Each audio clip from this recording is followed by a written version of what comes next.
What's up, everybody? It's your boy Lone Wolf Grim, and welcome to the Lone Wolf Grim Podcast, Grimcast Podcast. Let me go ahead and say that this has been the most interesting yet very conflicting playoffs this year. And I'm gonna go piece by piece, and I'm gonna explain why. I'm gonna start with the most disappointing matches, all the way up to the most exciting matches, up to this year's Super Bowl, where your undisputed AFC champions, the New England Patriots, are back in the Super Bowl 2 years, 3 years removed from Tom Brady. That's a hell of a rebuild. You feel me? And Tom Brady is the goat of all goats in football. Nobody expected this turnaround from the Patriots so fast. But we're gonna get to that. Versus the undisputed NFC champions, the Seattle Seahawks, making their way back 10 years later.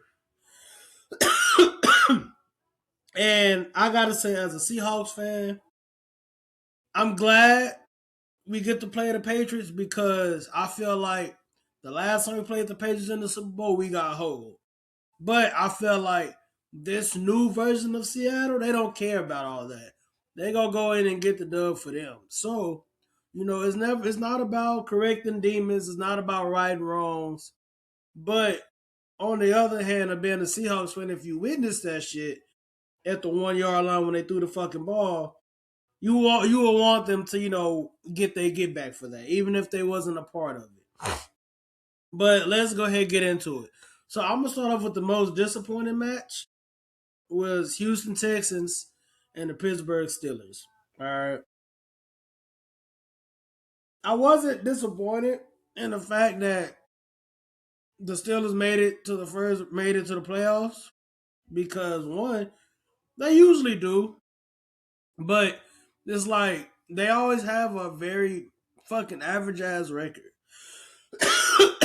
they don't lose they don't lose enough games to be out the playoffs, but at the same time, they're not winning enough to solidify themselves as a powerhouse. If you catch what I'm saying, like they're good enough to make it to the first round, but they're not making no past the first fucking round. They're basically like the Cowboys at this point. The Cowboys would be good enough to make it to the first round, maybe even the division round, depending on who they play in the first round. But after that, them niggas start playing like ass in the division, or they might play ass in the first round. You never know with these niggas. Doing the entire goddamn season, they be whooping ass, doing all good and shit. And then somewhere down the line, they get towards the end of the season or the playoffs, and these niggas act like they forgot how to play football. And the score reflected that, because the Steelers got their fucking ass kicked.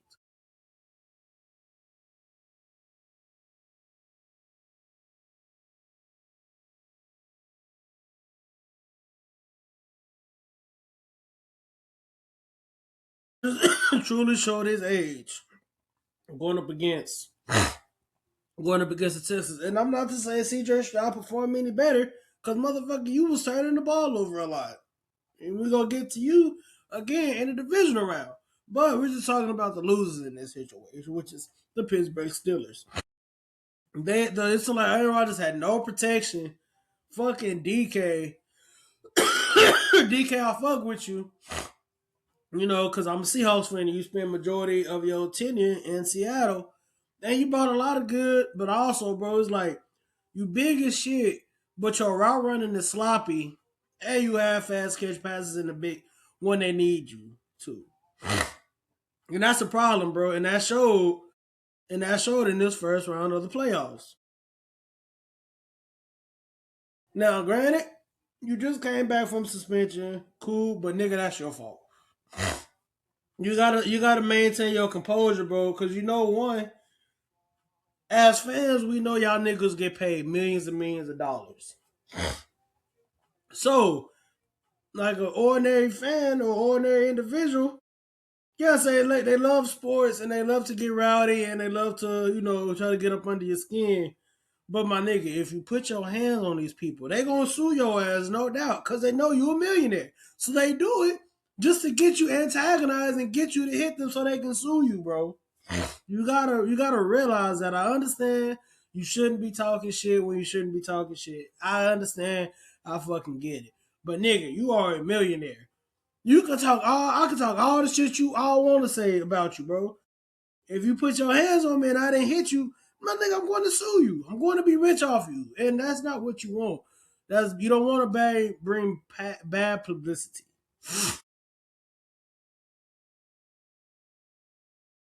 You don't want to bring a bad rep to your name, because then no team is going to want you. You know, you can't. You don't want to be the guy who starts problems with fans, always getting into altercation with fans, or you don't want to be the guy who can't shut the fuck up. You know, you don't want to be the guy who always trying to challenge authority, because then no team is going to want you, and they're going to potentially fade you out of the NFL. Happened with Colin Kaepernick. Happened with Cam Newton. Like, bro, like y'all gotta understand that the league has a certain way of doing things, and if y'all don't abide by that, they're gonna fade you out. And besides, nigga, you're black. You a big ass black nigga. They need a reason to make an example at your ass. Josh Gordon is another example. All my niggas was popping hot for marijuana. Who gives a shit? It ain't like he was taking PEDs, my nigga, or taking out there snorting powder like a lot of motherfuckers was smoking crack. My nigga was smoking weed. Bro. That was it. That's it. That's all. And who knows? He's probably using it for the fucking pay. Y'all not on the field all for fucking 2 hours at 2 hours on Sunday, and then you got a backdoor go to practice. And then on top of that, if you have a Thursday night game and a Sunday night game in the same week, nigga, you got 2 games and then you got practice in between those games. Nigga, you tired. Your body's in pain. Y'all gotta understand that, bro. Like, this ain't just like these niggas ain't just doing this shit just for the sole fucking pure sheer force and will. They do it because they get paid to, and they do it because a lot of them it's a dream for. We're just fans. We don't know shit. We think we know shit because we sit on the couch and we play Madden all day. Or we sit on the couch and we get an over the top view of the whole entire field. Nigga, they don't. They don't have a sky cam in their fucking visor that shows over the top of the field. So some of them niggas go make a lot of fucking mistakes. A lot of stupid mistakes that we might think is stupid. But for the most majority of the part, these motherfuckers is playing in first person. And a lot of these niggas got 6'5", 300-foot ass nigga, 300-pound ass nigga on his back. You got linemen. You got some quarterbacks are smaller than they linemen. You know, these linemen is 6'6", 6'7", 380. Nigga Bryce Young is only like 5'9", 5'10". So you gotta understand where the difference in line is.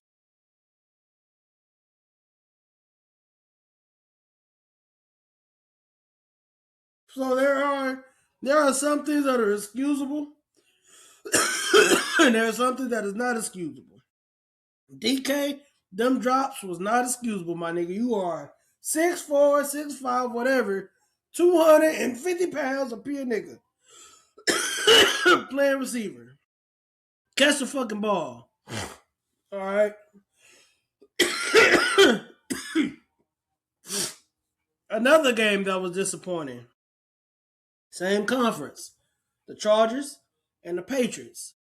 Now, I'm getting tired of hearing this notion that Justin Herbert is a game changer when he's not.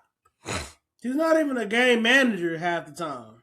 If I'm just being honest, as good as Justin Herbert has during the season, that greatness that y'all see, it has not translated into the postseason. Just it just don't translate into the postseason. And I'll tell it like anybody, you can have a phenomenal fucking regular season. 5,000 yards, 50 touchdowns, 5 interceptions, whatever, whatever. But if you get into the postseason and now you going 10 for 20, 86 yards, no touchdowns, 3 interceptions, nigga, that's a fucking problem.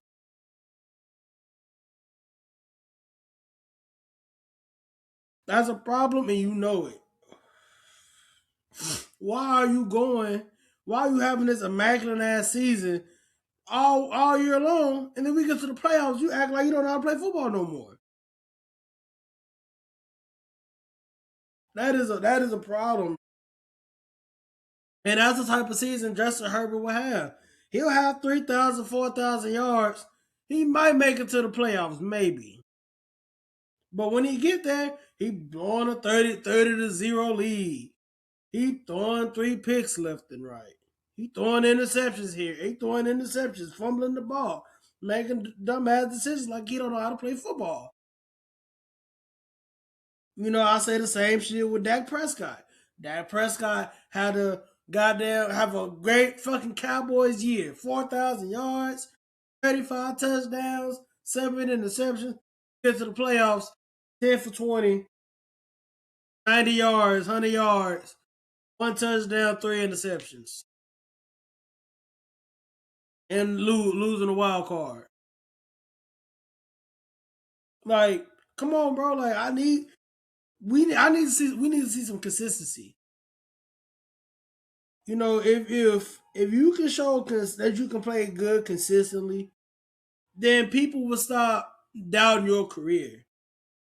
A lot of you motherfuckers are regular season merchants. Y'all do great in the regular season, and then that's it. That's all. Oh yeah, man, shit. Goddamn, he had Dak Prescott on went for 50,000 yards. His last 5 years, whatever. He had 100 touchdowns his last 5 years, and with only 20 interceptions. But he hasn't won the playoff game for shit. Like, then people's gonna really start to doubt your career at this point. And I know how good a lot of good some of you motherfuckers are. I don't watch y'all play from college up until now. So I know you motherfucker. Kyler Murray, I watched him all 4 years of his high school. Cause I was working the state championship when he went. I watched him at A&M because I'm an A&M fan. I'm a Seahawks fan, so I watch his ass twice a year. I know how good Kyler Murray is. But Kyler's stuck in his own way. I think Kyler needs to get out of Arizona. Arizona ain't a good fit for him. He needs to go somewhere to where he's free to just relax. Cause he obviously has his hobbies, in which he should. Like, don't nobody want to sit there and sit there and practice football all damn day, every day. Body sore and shit. They not got time. They don't got time to relax. They don't got time to recover. And then y'all rush them back too fast, and then they get injured again. Ain't nobody finna keep doing that shit, even if it is worth millions of dollars. And I see why some of them get their little contract and then they do something else. But if you actually want these players to have a long career, y'all gotta let these motherfuckers have time to rest, man. Y'all gotta give them time to relax. It's the same way working, a person working a regular 9 to 5.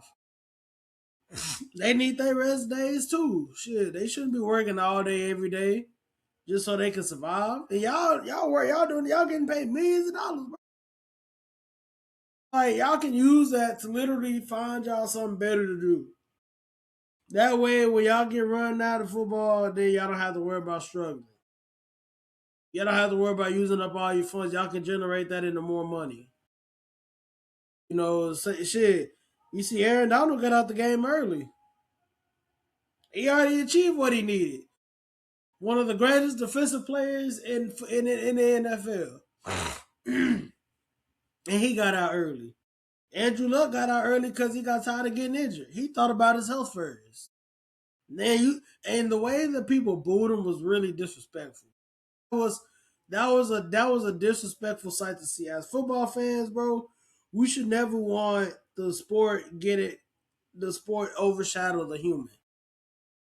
Like I love watching football. Like motherfucker, I watch it all from high school, college, all the way up to NFL. Hell, I even coach little league, and I would never put the game above the player because that's how you mess up. That's how you can mess up something potentially great. It's things like that that we as fans gotta take in consideration. And like, damn, he's a person as well. Yeah, he plays for my favorite football team, or yeah, he's against my team's rivals, whatever the case may be. At the end of the day, y'all should be happy that these guys is choosing their health and well being over a simple game that's going to keep going whether they're there or not.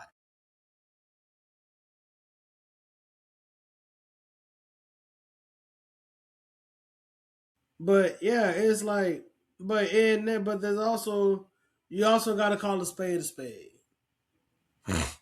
and that's what I and Justin Herbert is that spade.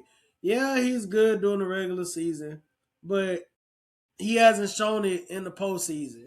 So now it's just a waste of a season. It's just a waste of a season to me. Like any good season that don't end up at least close to the Super Bowl is a waste of a season to me. Because you did all this good work only to just get shitted on in the playoffs or play like shit in the playoffs. There's a lot of basketball players that do the same shit.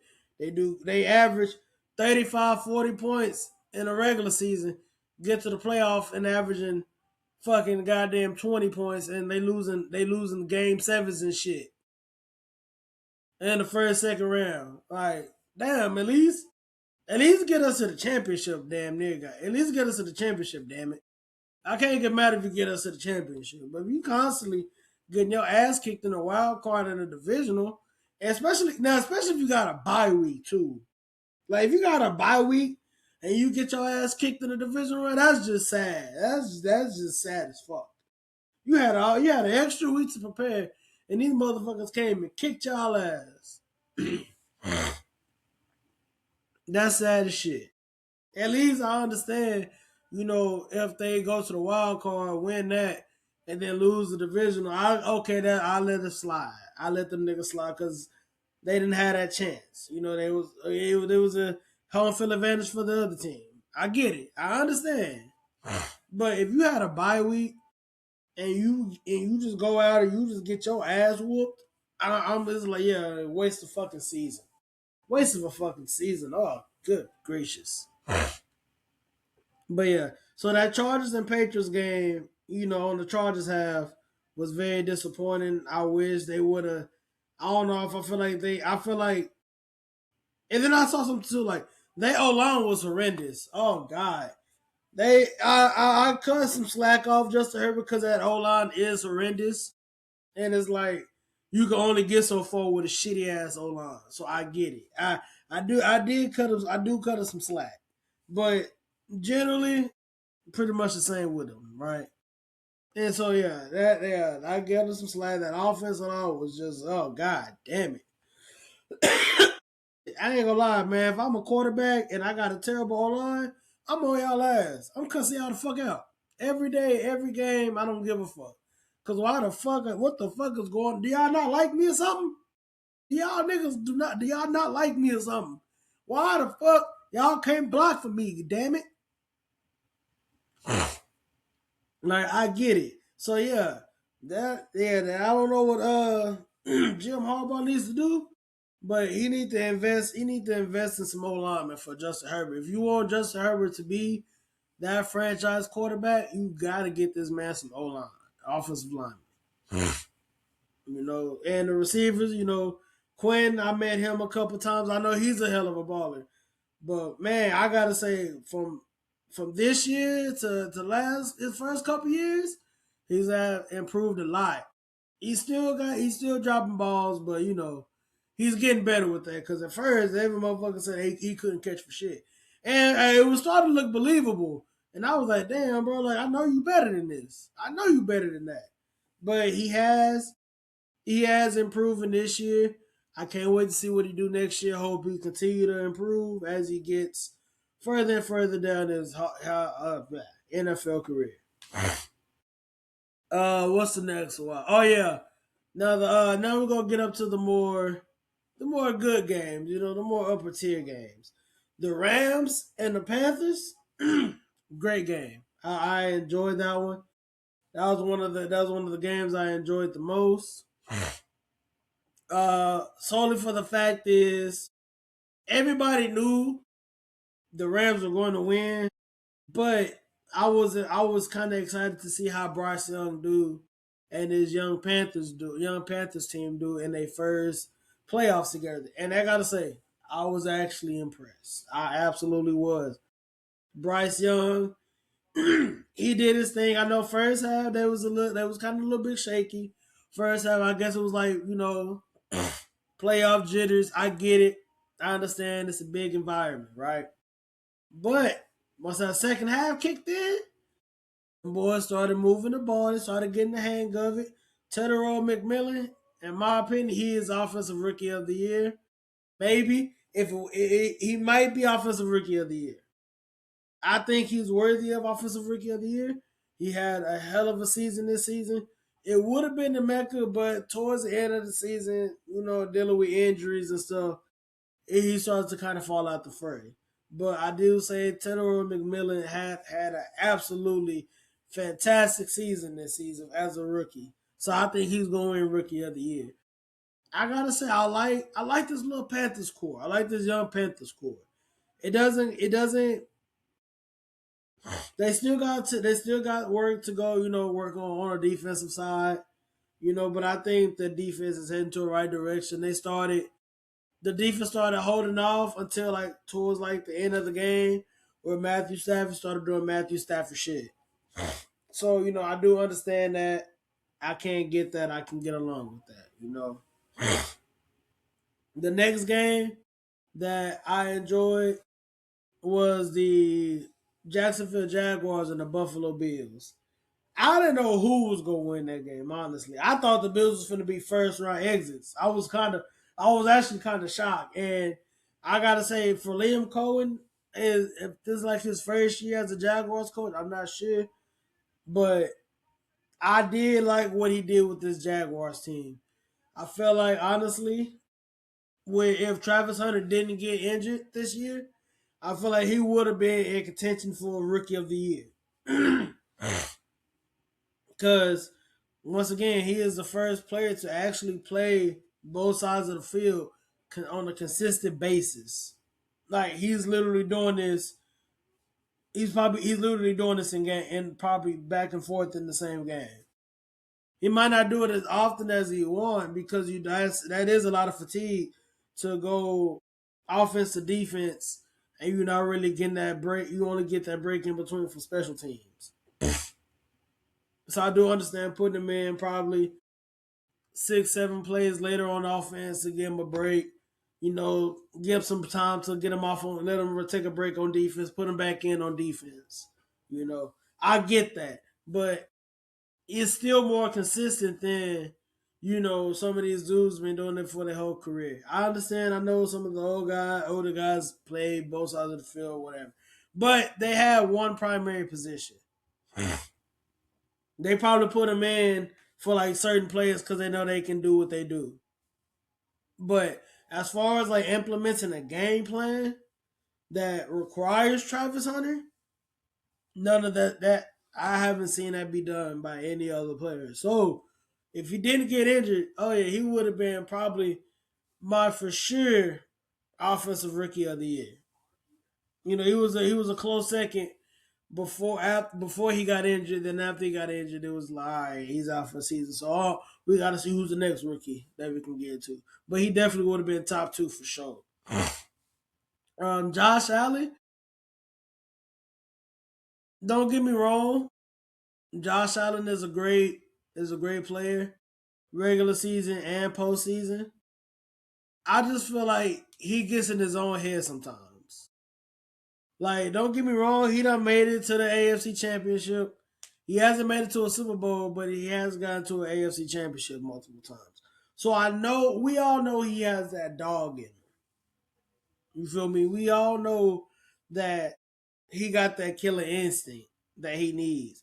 I feel like he starts to doubt himself once he see how close the game really is. He'll start to doubt himself, and it's like I know sometimes he can lock in, but it's like the really big moments where he really needs to lock in the way he needs to lock in.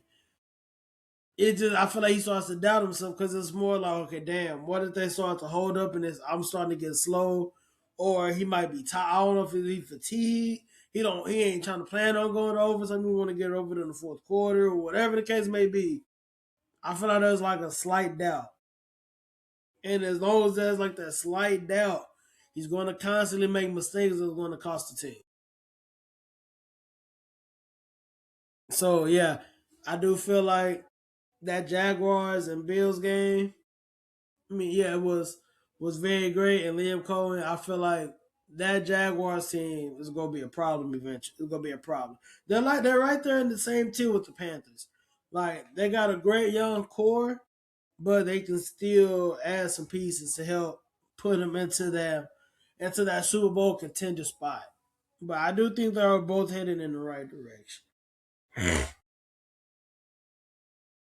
What was the Oh yeah, the 49ers and the Eagles game.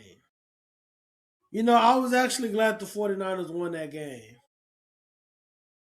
I felt like AJ Brown was in the same predicament as DK. Like you're in the media crying about not getting the ball or whatever, and you had two crucial drops. Granted, one of you actually had to kind of extend for, whatever the case may be. But both the passes still hit you in the hands, man. Like you still gotta catch that, especially if it's like one of those things where it's like, all right, I've been crying all season long. Let me get the ball. All right, let me catch this ball. I've been crying all season long about not getting the ball. Let me get this ball. That's what I feel like I should hear whenever goddamn it's like you've been whining all season, bro.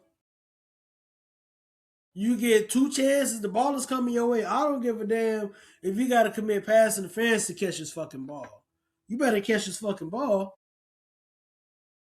You can't expect to not get the ball and you drop that shit, and then you want to argue with your coach because he chewing your ass out because you was probably whining and crying about not getting the fucking ball, and here you go dropping the shit.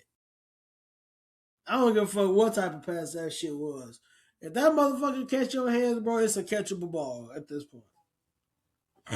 You better use your fucking arms, elbows, knees, and toes, nigga, and catch that bitch. But you better catch that shit, man.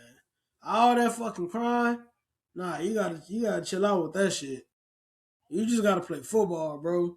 Like it ain't no excuse, bro. Now I can understand if that motherfucker just completely out of your reach, and you don't have a shot in hell of catching the ball. But if that motherfucker go right in between your fucking hands, you better not say jack shit. Except, hey, it was my fault. I should have called it. For the 49ers, the reason why I was happy is because for them being division rivals, they have scratched and literally clawed their way to the playoffs. With that injury, that roster was injured as fuck. Like that roster was injured as shit, and the fact they still made it to 11-4, you feel me? Like that was pretty impressive. And my hats off to Robert Saleh, the defensive coordinator, and Coach Shanahan.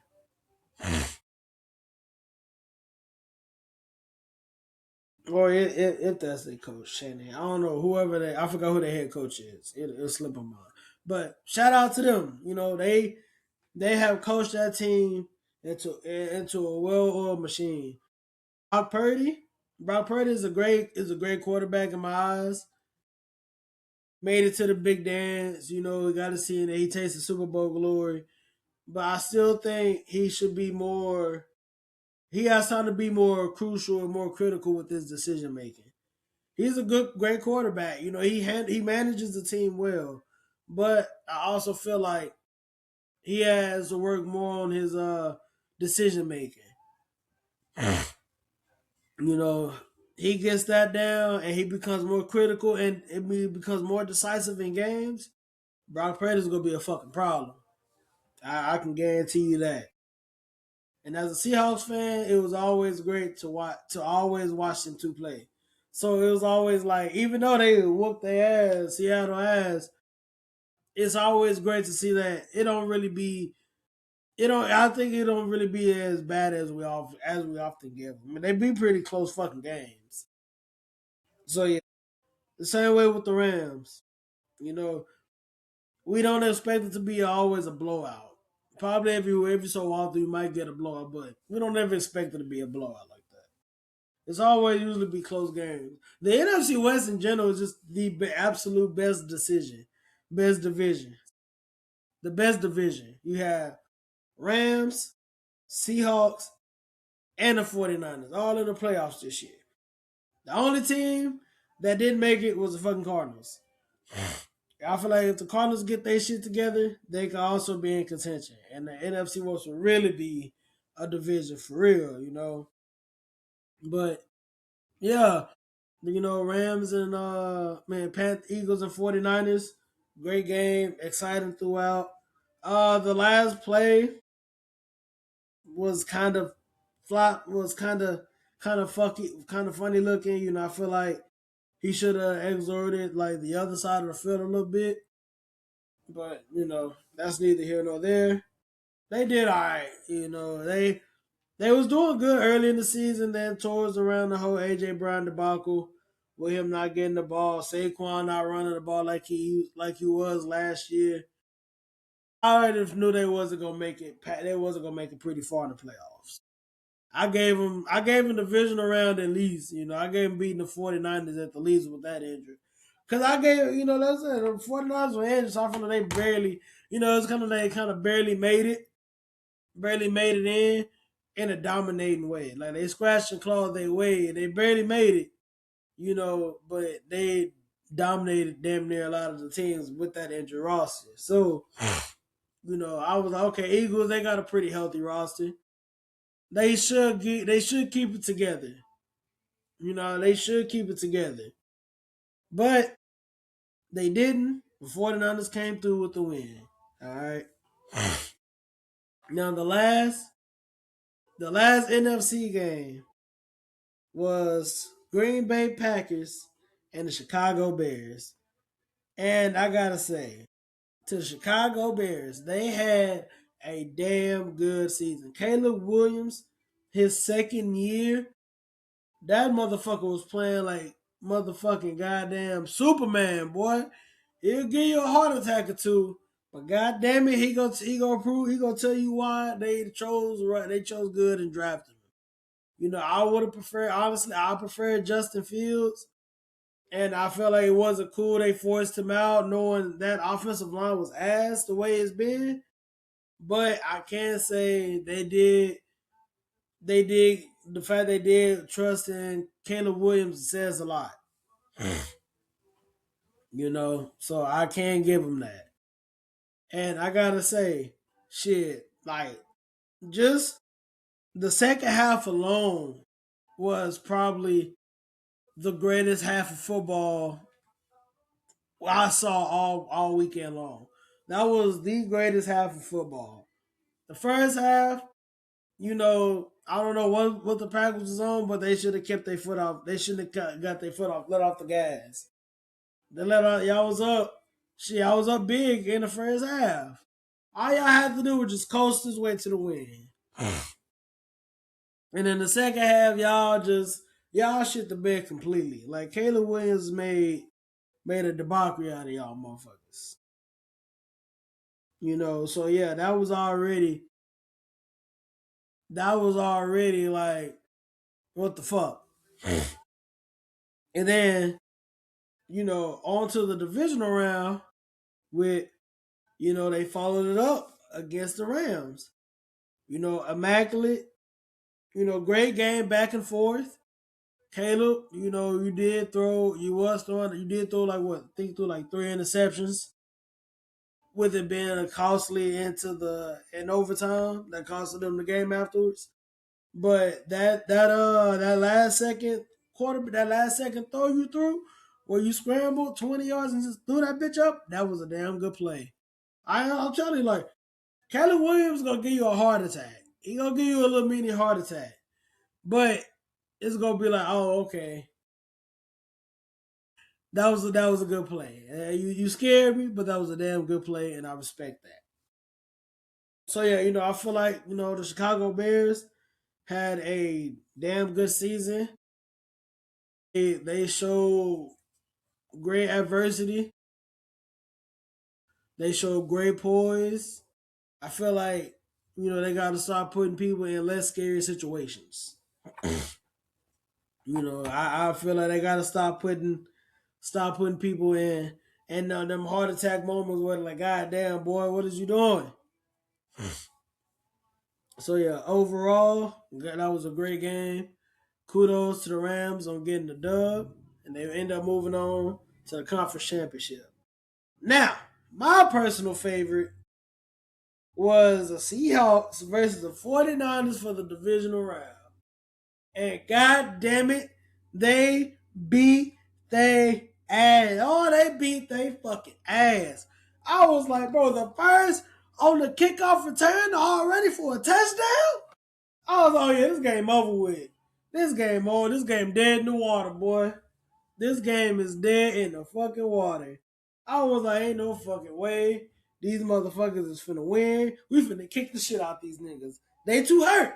They ain't got George Kittle. That defense ain't, boy. Oh yeah, we finna kick they fucking ass. Boy, I'm talking about belt, boot, and that extension cord all to the ass. Woo-wee. The way they kicked that ass was crazy. I was like, God damn. It looked like a motherfucking grown ass man whooping on the child. I was like, God damn it.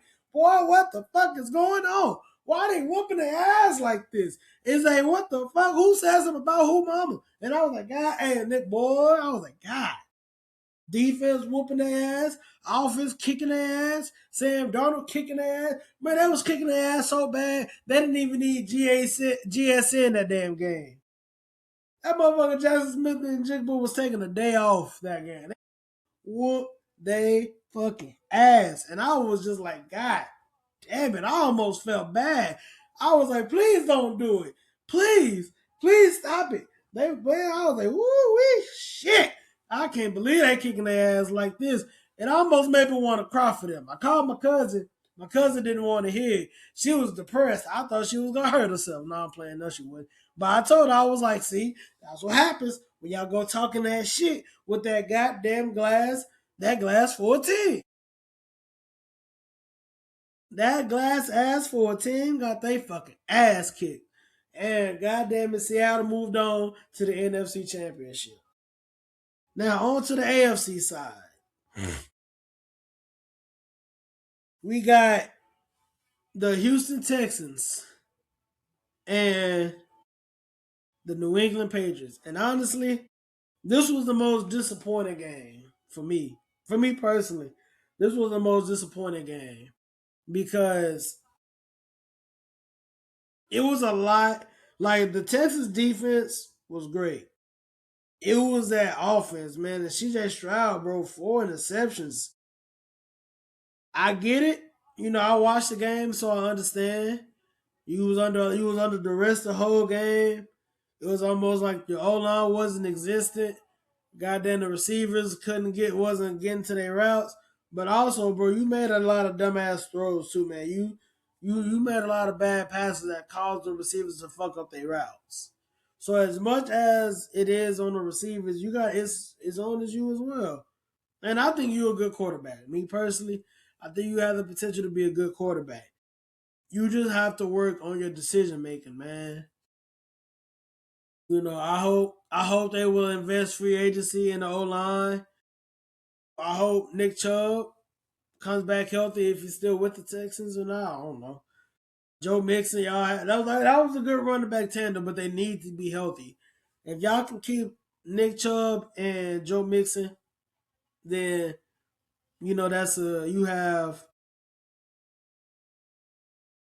a good running back tandem that can help relieve some of that pressure off CJ Stroud. Nico Collins, Tank Dell, your two best receivers, they gotta stay healthy. If they can stay healthy throughout the season, you got your 1 and 2 receivers. You got Christian Kirk. He's a great slot receiver and he's fast as shit too. So he's always a great use. Your tight end Dalton Schultz. Like you got liable weapons around you, bro. You got liable weapons. Y'all have the potential. Y'all just need a really good offensive line, or not even a good one, just a decent one. A decent offensive line to where they can actually hold a block, so CJ Stroud can make his reads properly. That defense, y'all defense was pretty much carrying y'all out this season. Will Anderson, Danielle Hunter, Derek Stingley. Like that defense was carrying y'all. Number two behind the Seahawks. I was hoping it would be a Seahawks and Texans Super Bowl, but it is what it is. Neither here nor there. But yeah, that game, the Texans and Patriots, they was one of the most disappointing games because I expected more out of CJ Stroud. I expected a better performance, especially after that debacle of a performance against the Steelers. Like the defense helped y'all on that one a lot. So the next divisional game and the final one for the AFC was Bills and Broncos. And same thing with Josh Allen. A lot of mistakes. You know, Unfortunately it cost the team. You know, Bo Nix, hell of a game. He just, unfortunately his season had to go out. His season was over with. That's an unfortunate way to lose your quarterback, especially when you have the AFC Championship a week later. So that was a terrible blow. Hard to come back from. Which leads to the AFC and the NFC Championship. And the first championship is the AFC Championship. And we had the Denver Broncos going up against the New England Patriots. And I gotta say, that game was really disappointing. And it wasn't due to the players by any means. It was the coaching decision. Like you have a kicker who was perfect under 40, and you get less than field goal range. Why the fuck would you go for it? Like that fucked the momentum up on the whole team after that. Like the defense was the only thing keeping that team together. But offensively, that derailed the entire team offensively. And Sean Payton, that was I don't know who made that call. I don't know if it was the coordinator or Sean Payton, but whoever made that call, you need your fucking ass kicked. Cause what the fuck was that? I was even like, why the fuck y'all didn't kick it? He's perfect under 40. What the fuck is going on? And then you want to try it again. You want to try to give him a shot from 50. Why the fuck would you do that? Who does stupid as shit? That's dumb as hell. That's like asking a motherfucker who can't make a layup for shit to shoot a fucking three and hope they make it. No. What the fuck are you talking about? Motherfucker was under 40. He was literally less than field goal range, bro. 32 yards, less than field goal range. That was a layup for his ass, and I probably would have got his leg warm. But you got him out there trying to go for 50, and that was stupid as hell. That shit was dumb as fuck, and that shit really made me mad. I ain't gonna lie. I was like, you know what? If they fucking lose, it ain't even on the players. It's on the coaches at this point. That was a coaching play. Cause what the fuck was that? That was the stupidest shit I ever seen called.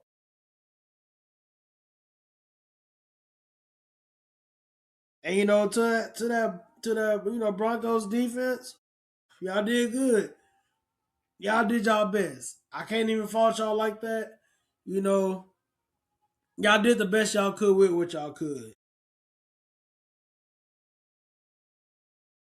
And Jay Stidham, I understand this was your first game, first championship game, so I understand the nervous jitters, but sometimes you just gotta lock in and you gotta be like you gotta analyze the situation better. I understand you were trying to push the team down the field in that last one that got intercepted. I completely get it. But your coach should have let you leave, should have let him kick the field. Because at least it would have been 10-10. And y'all could have went into overtime. It could have been 10-10. Y'all could have went into overtime for a chance to win. You got RJ Harvey. He's not a bad running back. Let that boy talk the ball. Run slant routes, screenplays, probably throw a middle deep pass every once in a while. You got to throw him off that game. And, the New England offense, kudos to Mac Hollins and Stephon Diggs, fresh out of Buffalo. Joined the Patriots, went on to the Super Bowl. Kudos to y'all. Y'all deserved it. Y'all worked your ass for it all year. I'm happy for you.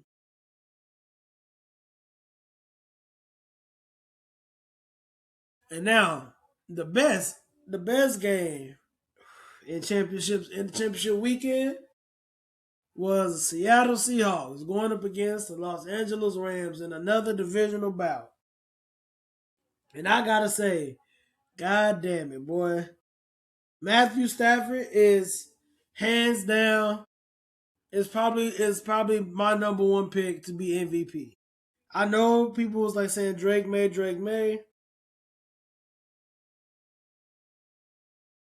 but comparing the two seasons, Matthew Stafford had the better season. Matthew Stafford had the far better season, and I gotta say that offense was pushing shit. That offense was pushing shit, and that defense was shutting shit down.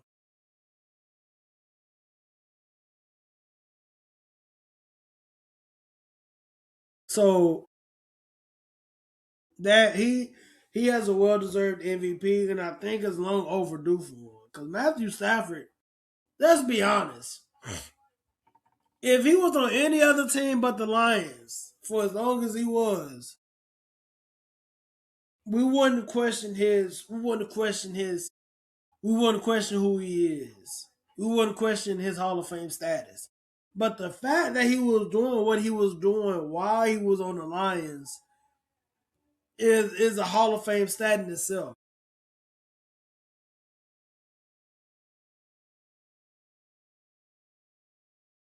Because think about it.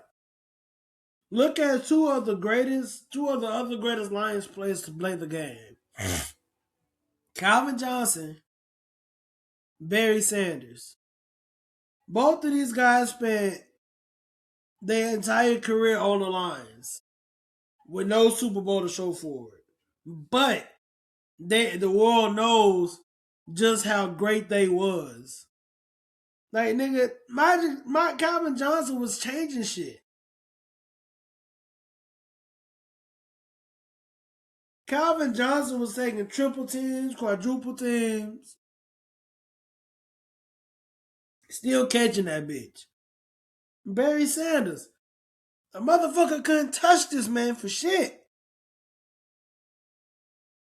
Like I do believe if they had if they had a competent coach during both their tenures there, and they actually built it around them, like hence added Matthew Stafford with Calvin Johnson, if they would have added another receiver and added some O line with a decent running back, man, boy, that Lions team, but that offense would have been something crucial to play with, bro.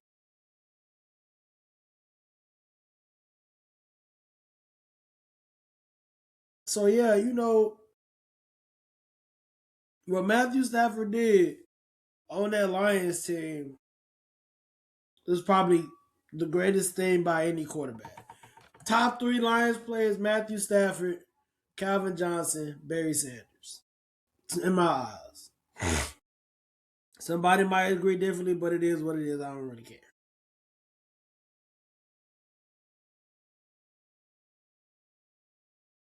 So yeah, Matthew Stafford, hell of a season. Devontae Adams, he was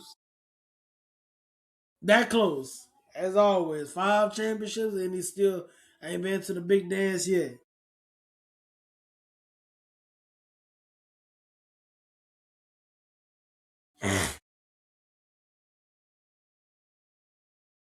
So that's just Puka Nakua too. Yeah, Puka Nakua is definitely close to Offensive Player of the Year. If it wasn't for Jackson Smith and Jigba, JSN had a fantastic season. Led all receivers in yards.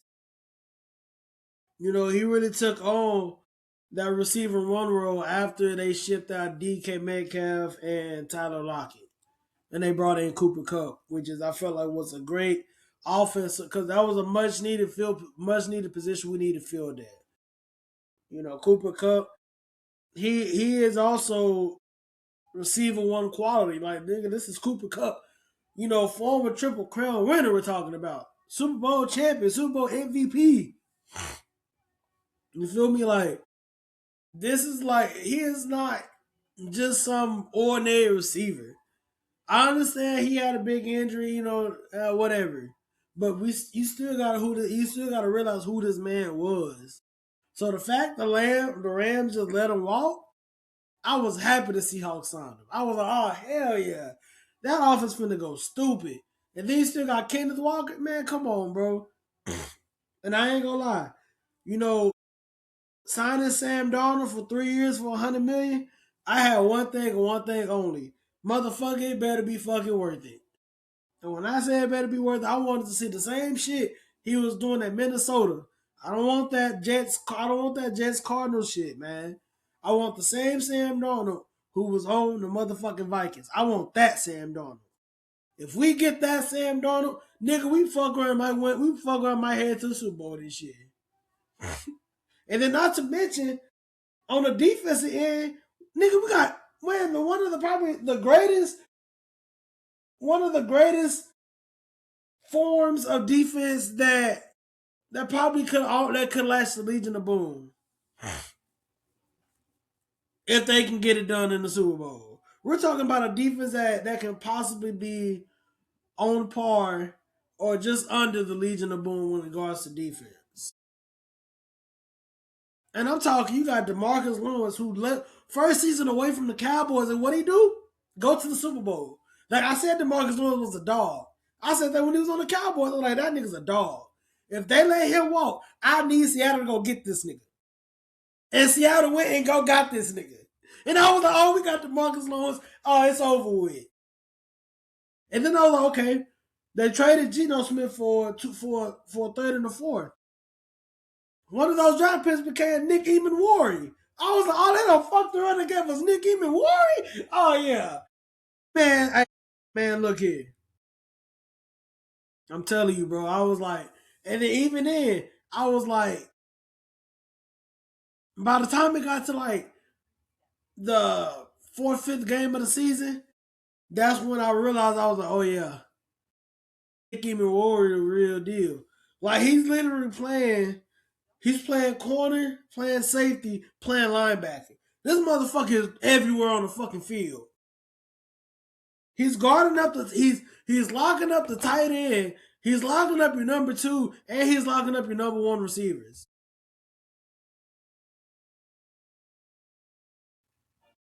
Like, hey, I was oh yeah, that's he's gonna have to he's winning defensive rookie of the year.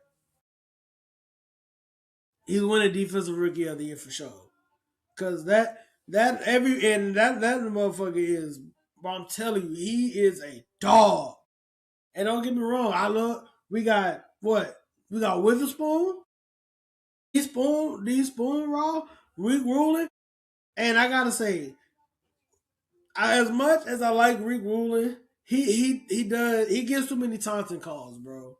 Like you gotta learn to shut the fuck up. You gotta learn to shut the fuck up. Just play the game, bro.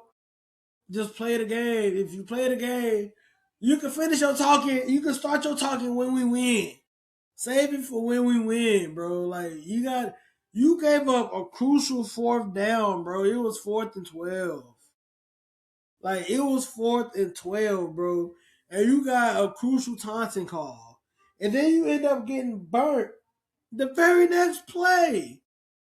You got burnt the very next play, bro.